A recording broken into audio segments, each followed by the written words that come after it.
I'm 19 Keys. Some consider me a thought leader. I consider myself a futurist. I consider myself a designer, brother, a leader in training, a young rich black guy.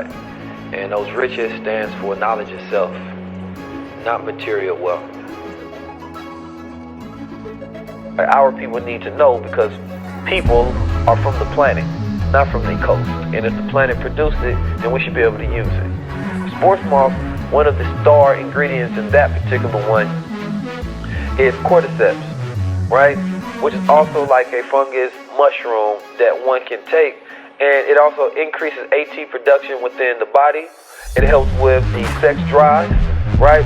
And it also decreases lactate acid buildup when you're working out, so therefore you're less sore. Take the sports moth, then go work out and see if you feel the difference. It's like a vegan steroid. I be on that sports moth, on that gold water, and that's when I be in there going harder, hitting them big weights. So you're not gonna go to Whole Foods and find a better product than what gold water does. There's people on both sides of the spectrum who are imbalanced. That's what we're talking about. But when we talk about the divine characteristics and traits that's gonna make you a man, don't ever let the world try to shun you from becoming who you're supposed to be as a young male out here. Every man should be training.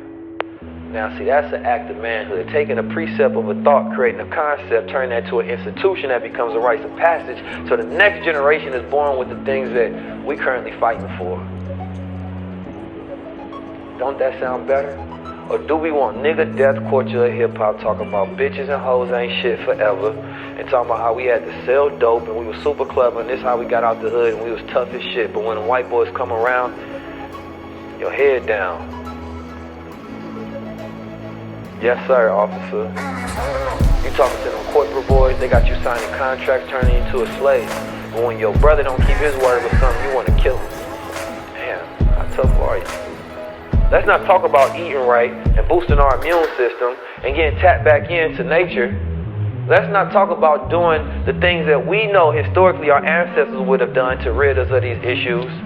Let's not have that conversation. Let's just go inject ourselves with vaccines. Listen, man, I grew up with soldiers.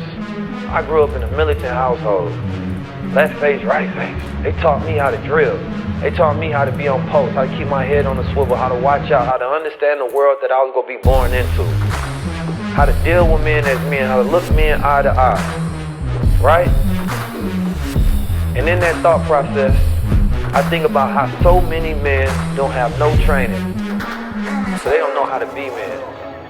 And I empathize, but I don't sympathize. I want you to be better. I want you to grow. But you got to seek it for yourself. You can't be your mama. And if your father wasn't there, then you got to find a role model that you can pattern your mind off of. So you'll know how to pull into those traits. But without respecting women, you can't be a man.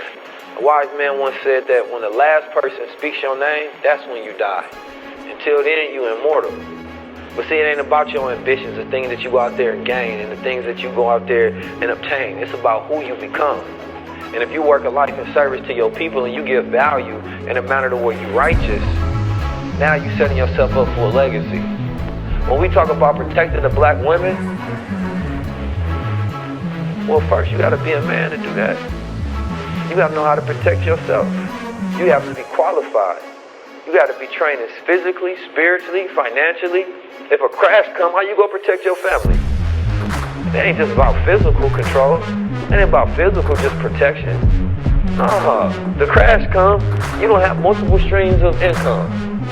You know that if you die today, trying to go protect you, what your child gonna do? What's she gonna do? You got your life insurance set up, you got your will set up, you got your trust, you got your estate. See, somebody gotta talk to us so we can get our affairs together.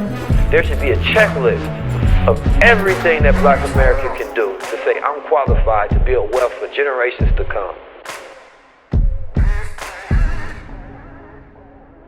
I want to make you one of the 1%. They say some people can't do things, well the 1% can. Some people don't make 7 figures a year, 1% does. Some people don't understand this information and knowledge that'll make you a god out here. That's that 1% talk. You know what I'm talking about? That 1% wealth standard is for those who want to gain control in the world and want to take grip of their own destiny.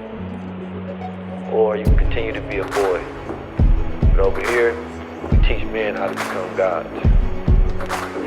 Tap in.